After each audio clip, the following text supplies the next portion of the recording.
O título da nossa mensagem é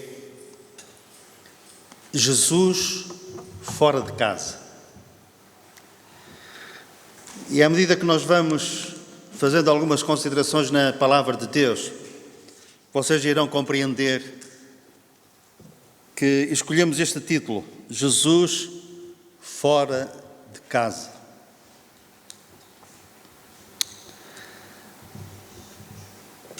Em todos os desportos, mas podemos falar acerca daquele que é mais popular no nosso país, futebol.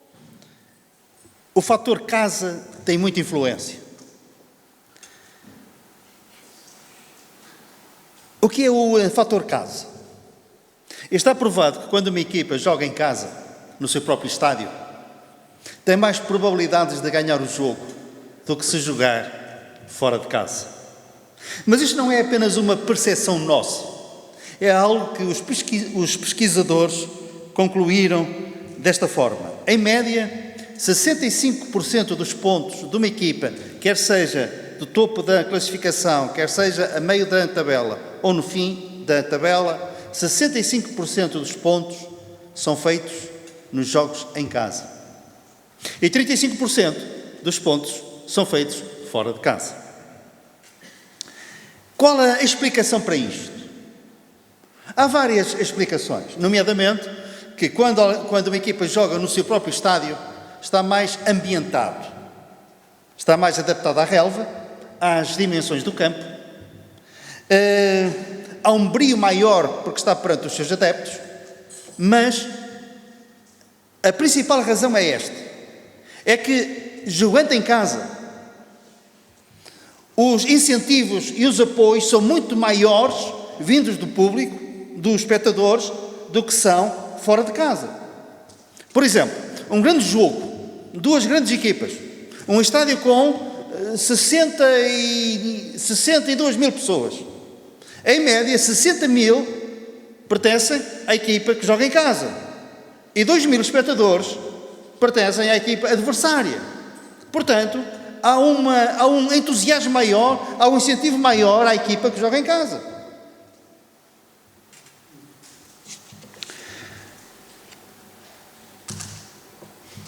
Qual foi o maior jogo, entre aspas, a maior batalha, onde se travou e por quem?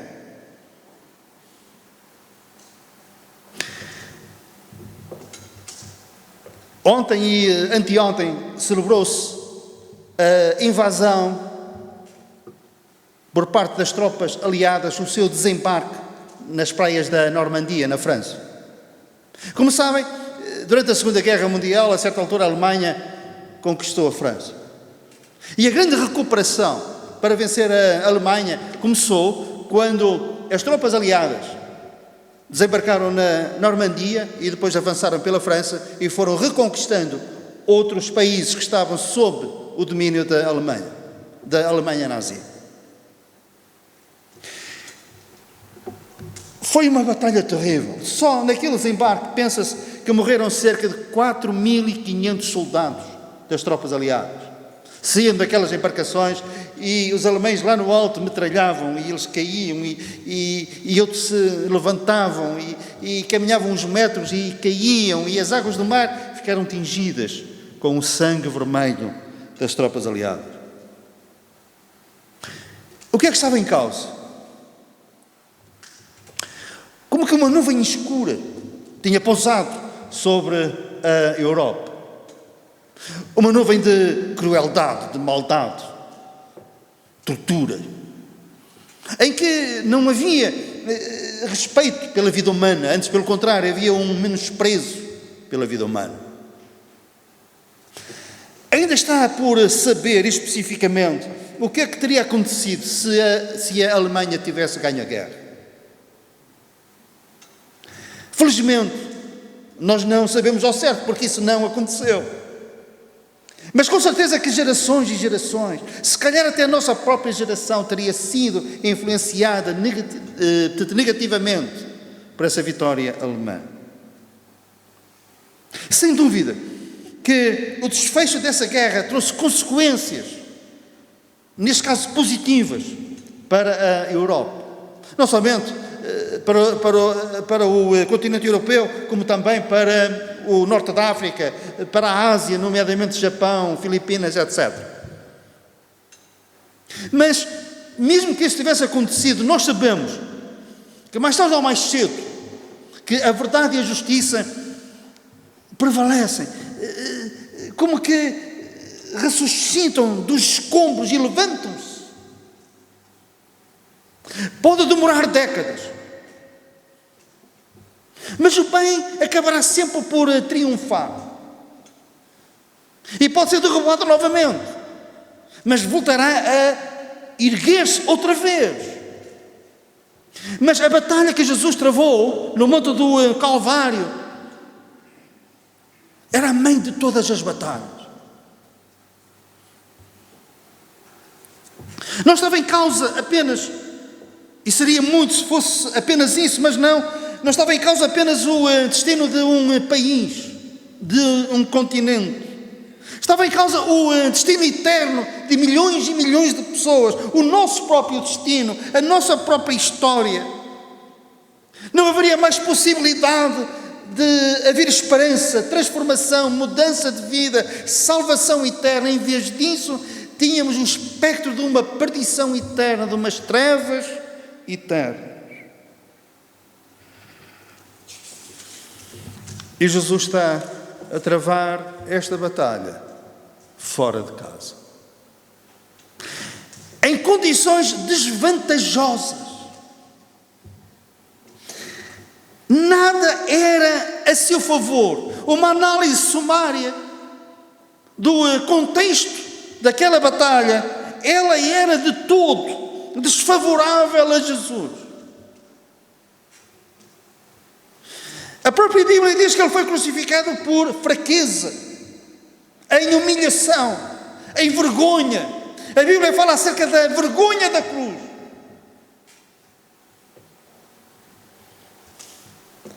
Ferido pelos homens e ferido por Deus.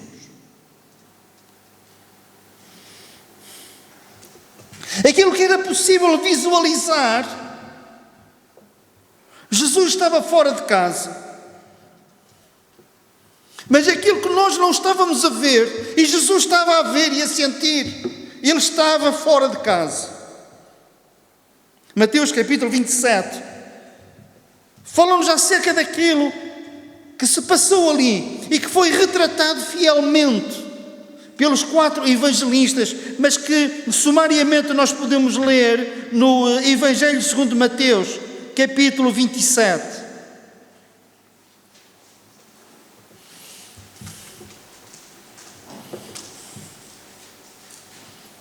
Diz assim, versículo 39, os que iam passando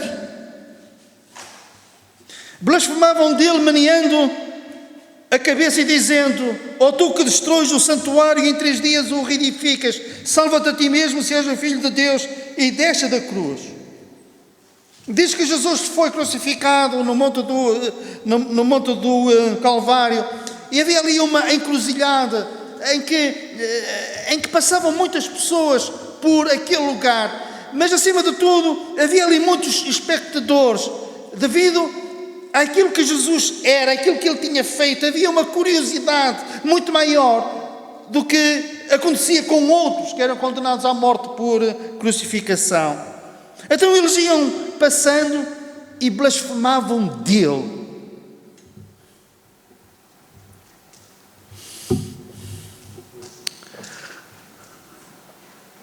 Há certos insultos que nos doem mais.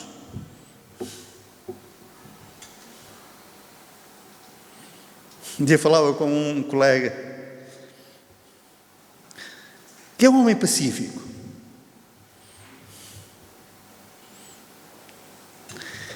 Ele praticou desporto de alto nível. E um dia ele perdeu a cabeça, as estribeiras, e agrediu de uma forma muito violenta um adversário. E eu perguntei-lhe, passados uns anos: porquê tu fizeste aquilo? Sabem qual foi a resposta dele? Ele insultou a minha mãezinha. Ninguém ouviu, mas eu ouvi.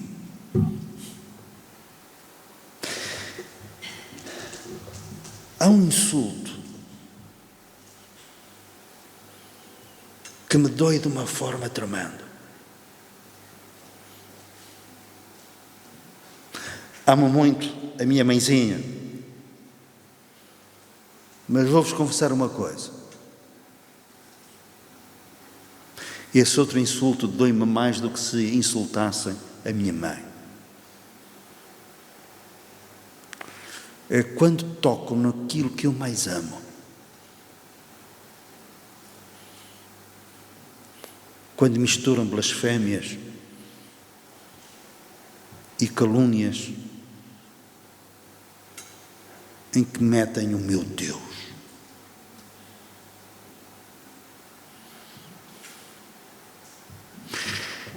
Todos nós temos uma maior ou menor capacidade para suportar ofensas. Mas podia-vos contar algumas situações da minha vida em que eu aguentei muita coisa. Até que mexeram na ferida que não podiam mexer.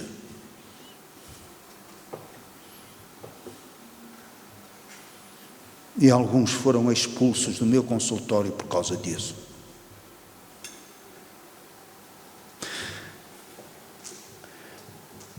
Jesus blasfemaram dele. Era bater na ferida que mais doía. Foi como dizer que ele expulsava os demónios pelo príncipe dos demónios. E Jesus disse: isso é um pecado imperdoável. Porquê? Porque blasfemaram, tocaram no mais íntimo do seu ser, naquilo em que ele era mais sensível e que lhe doía mais. Pois bem, Jesus está fora de Jerusalém, que era o centro religioso.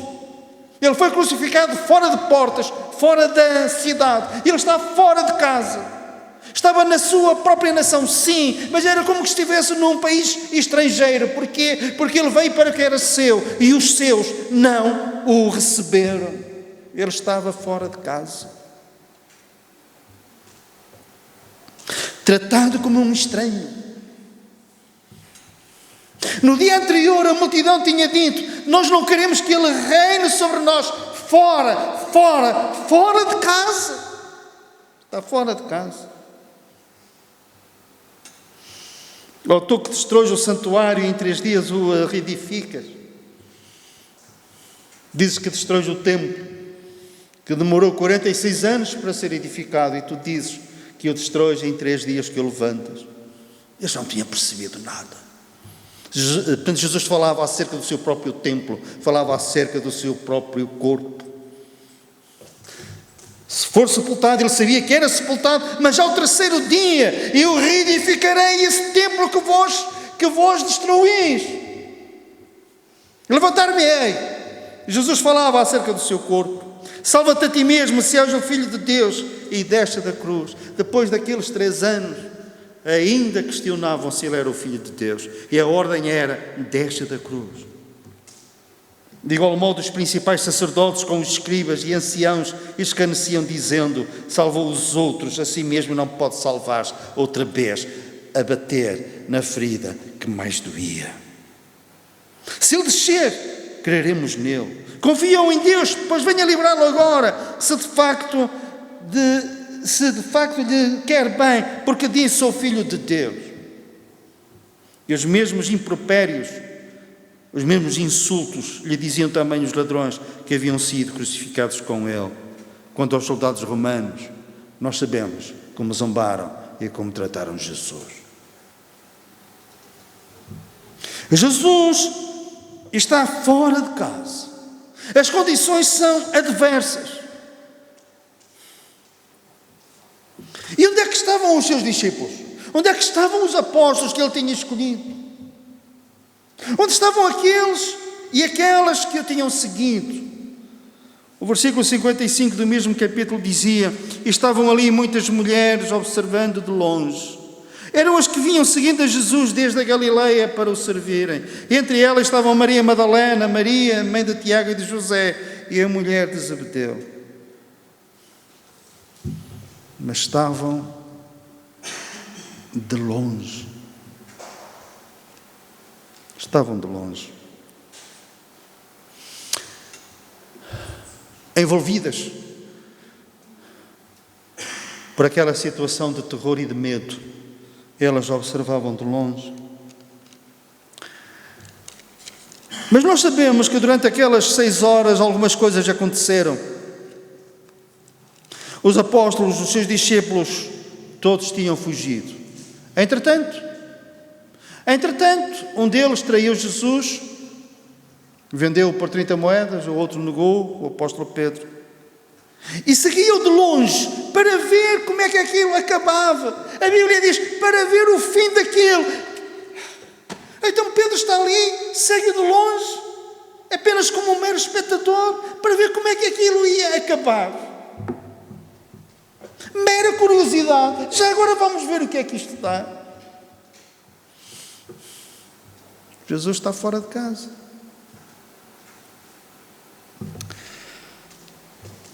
Entretanto, algumas destas mulheres vão se aproximando. E em João nós lemos assim, e junto à cruz. As mulheres que o tinham seguido desde a Galileia estavam observando de longe. E agora vemos, e junto à cruz, estavam a mãe de Jesus e a irmã dela, a tia de Jesus. E Maria, mulher de Clopas, e Maria Madalena. Agora elas estão junto à cruz, a uma pequena distância. E vocês pensam assim. Então, depois, Jesus tinha algum conforto. É razoável pensar. Eu digo que sim e digo que não. Ele estando ali junto à cruz, e o apóstolo João também estava ali junto à cruz.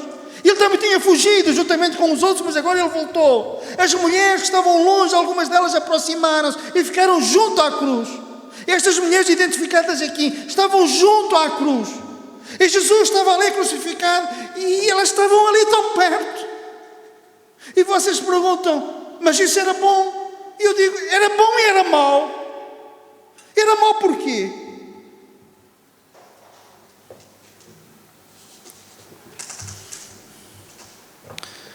Porque há coisas na vida que são tão dolorosas que nós queremos que os nossos entes queridos não estejam por perto. Nós não queremos que eles vejam, nós não queremos que eles sintam em parte a dor que nós estamos também sentindo. Nós não queremos que eles também sintam a vergonha que nós estamos a ter. Então elas agora estão ali mesmo junto à cruz e Jesus está despido, desfigurado, o sangue correndo, a ser insultado. Ouvia-se naquele monte uma palavra que era aquela que se ouvia mais, era desce da cruz, desce. E elas estavam ali a presenciar aquilo tudo.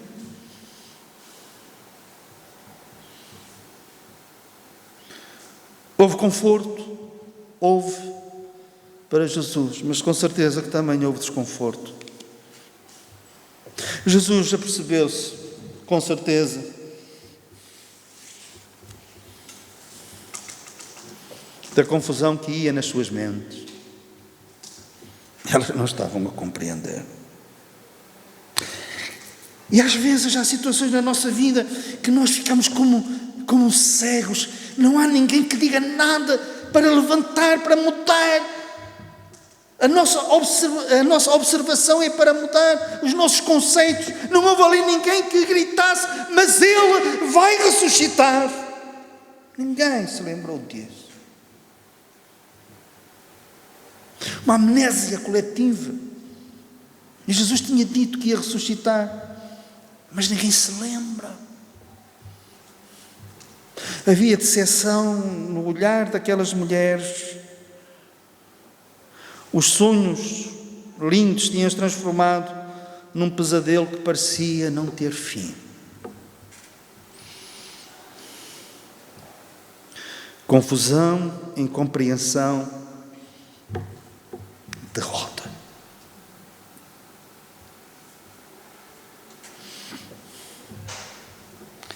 Mas havia ali também algo invisível que aponta para o facto de que Jesus está fora de casa.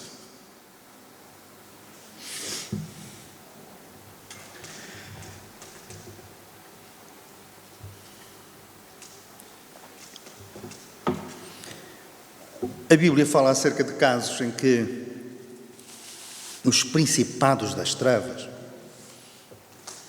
que eles estão no cimo da hierarquia satânica, se mobilizam para impedirem que as nossas orações sejam respondidas.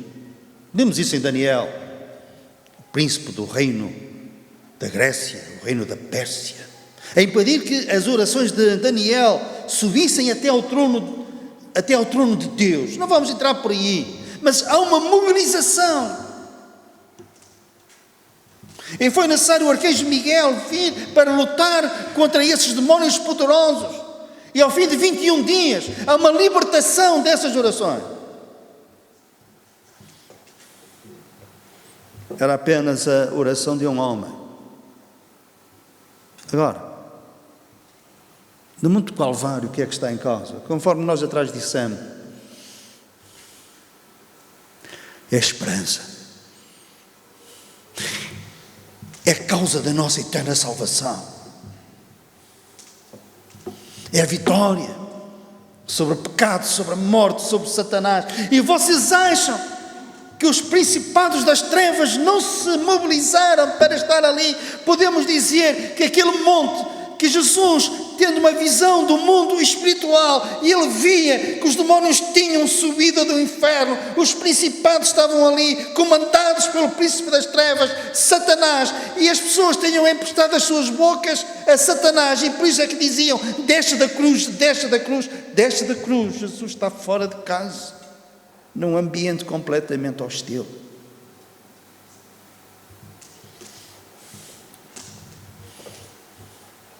Mas não desceu. Amém?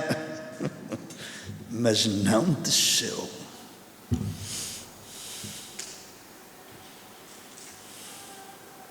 E mais do que isso,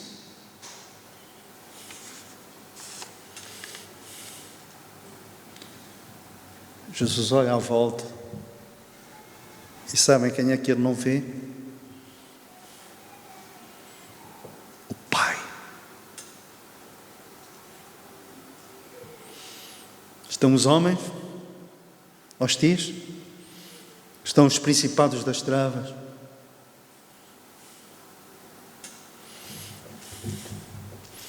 E Jesus tinha dito: o Pai nunca me tem deixado só.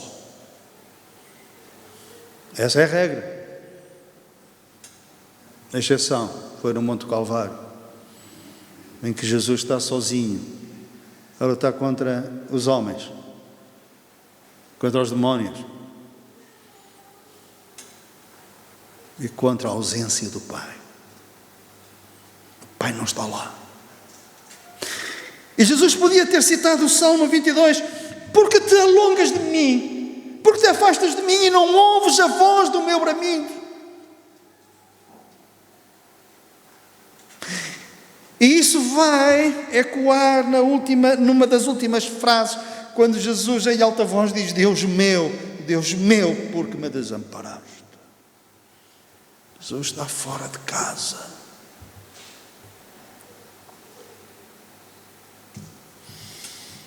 Quando ele foi tentado por Satanás no início do seu ministério, depois de ele ter vencido aquela tentação tríplice, o que é que nós lemos? Que depois vieram os anjos e o serviram. Ele não tinha transformado as pedras em pães, apesar de ter fome, de não ir obedecer a uma sugestão de Satanás, a uma ordem. Transforma, mandar. Quem sabe? se prepararam um banquete na presença dos seus inimigos. Os anjos o serviram.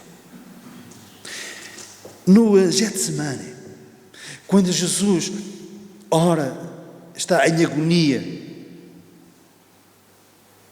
prostrado no chão, o seu suor transforma-se em gotas de sangue que correm para o chão. Quando ele diz: Pai, se é possível, passa de mim este cálice, a minha alma está profundamente triste até à morte. Em todo aquele contexto, depois o que é que nós lemos? Que veio um anjo e o serviu e o consolou. Veio um anjo. Mas lê das passagens todas sobre a crucificação e vós não encontrareis um anjo que tivesse estado ali para confortar Jesus.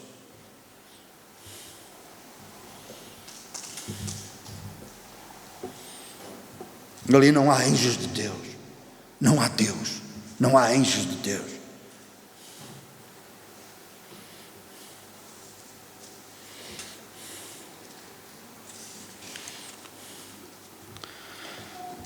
O que é que estava em causa tão importante que levou Jesus a ir até ao fim? Ele podia ter recusado ir à cruz. E estando na cruz, ele poderia voltar atrás descendo da cruz. E falo-ia vitoriosamente, soltar-se-ia daqueles pregos. Descia da cruz como Pedro, Tiago e João o viram no Monte da Transfiguração, o seu rosto a brilhar, como se um sol se tratasse. Ele podia ter descido assim da cruz, gloriosamente, mas se ele tivesse descido da cruz, antes de ter dito está consumado, não se teria consumado a obra da nossa salvação, e nós permaneceríamos nos nossos pecados. Ele não desceu. Várias razões, eu vou apenas de uma forma resumida falar-vos acerca de 4 razões pelas quais Jesus não desceu. A primeira razão, por causa das Escrituras. O que é isto? Jesus tinha dito: a tua palavra está dentro do meu coração. E várias vezes ele disse: para que as Escrituras se cumpram. E ele fala com os 2 discípulos a caminho de Emaús, após a sua ressurreição, e ele faz uma explanação daquilo que os profetas tinham dito, etc. E a certa altura ele diz: para que se cumprisse tudo o que a meu respeito está escrito na lei de Moisés, nos profetas e nos salmos. E as Escrituras falavam acerca da sua glória, mas falavam primeiramente acerca dos seus sofrimentos e da glória que se lhes havia de seguir, mas fala acerca dos seus sofrimentos. E Jesus ali é o homem de dores. Para quê? Para que a Escritura se cumprisse.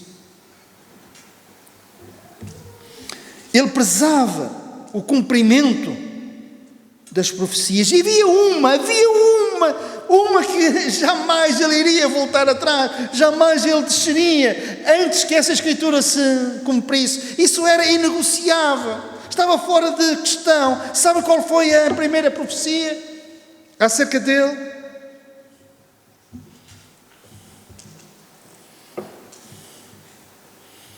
Entra o pecado no mundo através dos nossos primeiros pais, e a profecia surge: e da semente da mulher irá nascer aquele que vai esmagar a cabeça da serpente. Quem era esse que haveria de nascer da semente da mulher? Jesus.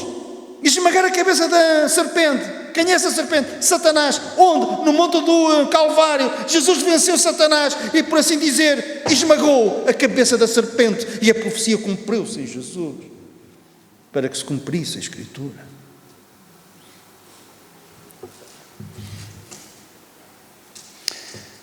Outra razão pela qual ele não poderia descer era por causa dele próprio. Era a sua palavra, a sua credibilidade. Aquilo que Jesus disse é digno de todo o crédito. Ele tinha dito aos seus discípulos: preparando-os, mas eles esqueceram isso. Vão zombar de mim quando subir para Jerusalém, vão insultar-me, cuspir-me, bater-me, depois me matarão, irei ser crucificado em Jerusalém.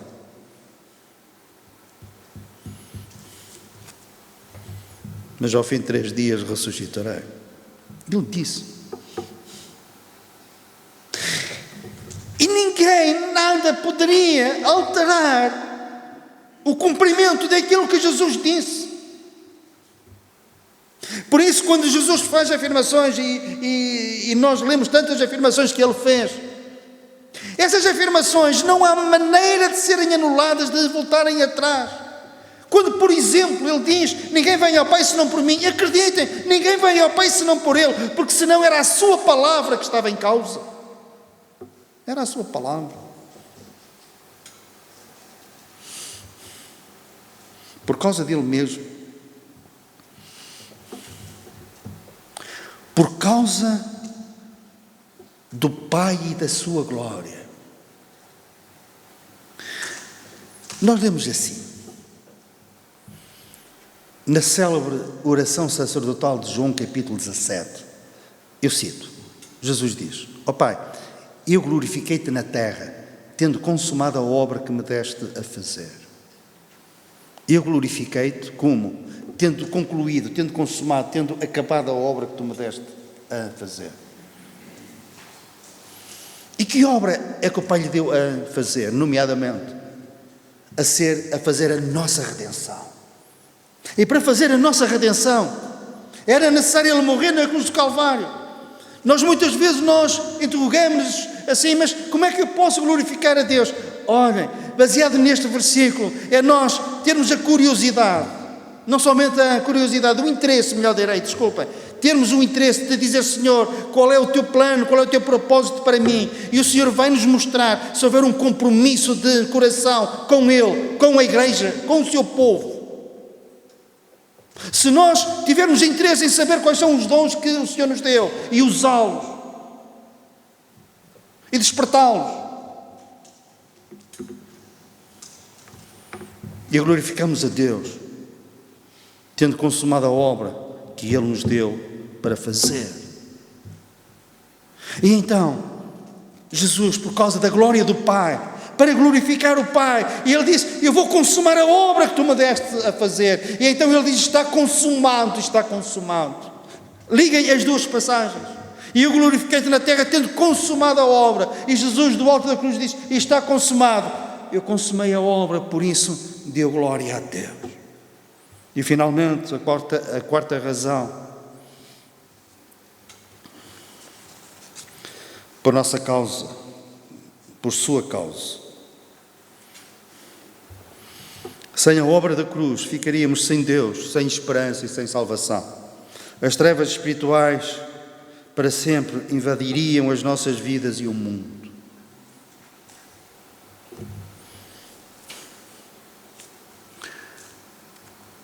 A história, Jesus disse, eu não sei se foi nesse contexto ou não, mas havia uma festa em Israel, que agora o povo judeu ainda, pelo menos em parte, há uma tradição de anualmente celebrarem essa festa, se calhar já com algumas alterações. A festa da dedicação. Jesus disse, se foi neste contexto ou não, vale o que vale. Mas não deixa de ser interessante vocês ouvirem aquilo que eu vou dizer agora. Pensa-se que nessa festa havia um grande candelabro com as lâmpadas todas acesas, que aquela luz se via a 2 e 3 quilómetros de distância. E a certa altura, nesse ritual judaico, apagavam-se as luzes daquele candeeiro. E dizem que foi nesse contexto, quando eles apagam aquele candelabro e fica tudo às escuras, Jesus levanta-se e diz, eu sou a luz do mundo, quem me segue não andará mais em trevas, mas terá a luz da vida.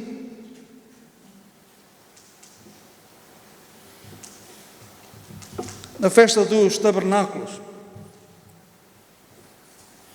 O grande dia da festa era o último dia. Há quem diga que era o 7º dia ou o 8º, não é importante. O sumo sacerdote passava por meio da multidão, ia a uma certa distância, não sei quantos metros, com um cântaro com água. E quando ele chegava lá a um certo lugar, ele derramava aquela água no chão. E também dizem que foi nessa altura quando o sumo sacerdote derrama a água que Jesus está ali a uma certa distância e diz: quem tem sede, venha a mim e beba. E aquilo que beber da água que eu lhe der, eu farei nele uma fonte de água que salta para a vida eterna.